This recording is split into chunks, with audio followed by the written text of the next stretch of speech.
বন্ধুরা, শ্রাবণ মাসের পূর্ণিমা 9ই আগস্ট একটা বেলপাতার মধ্যে চন্দনের একটু ফোঁটা দিয়ে তার মধ্যে একটা অক্ষত চাল দিয়ে মহাদেবকে যে অর্পণ করবে শিবপুরাণ অনুযায়ী তার সমস্ত মনস্কামনা পূর্ণ হবে।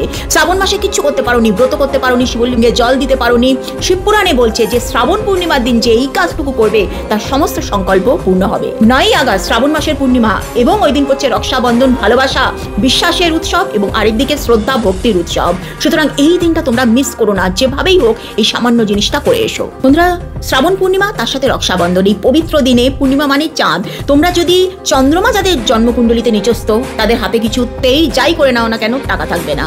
চন্দ্রমাকে স্ট্রং করতে গেলে এই দিন বাড়িতে ক্ষীর বা পায়েস বানাও। তাছাড়া দান, কি দান করবে? সাদা রঙের যে কোনো জিনিস, চাল, দুধ, সাদা বস্ত্র, নিডি কোনো পার্সনকে দান করো। দুটো মন্ত্র বলে দিচ্ছি, এই দিন অবশ্যই তোমরা উচ্চারণ করো। এক হলো পঞ্চাক্ষরী মন্ত্র ওং নমঃ শিবায় শিবের, এবং আরেকটা হলো গায়ত্রী মন্ত্র। তুমি কোন রাশি তার উপরে কিন্তু ডিপেন্ড করছে তোমার কোন মন্ত্রটা তোমার জন্য উপযোগী হবে। কমেন্ট সেকশনে আমাকে তোমার রাশি জানাও, আমি তার উপরে তোমাকে বলে দেবো। ওং নমঃ শিবায়।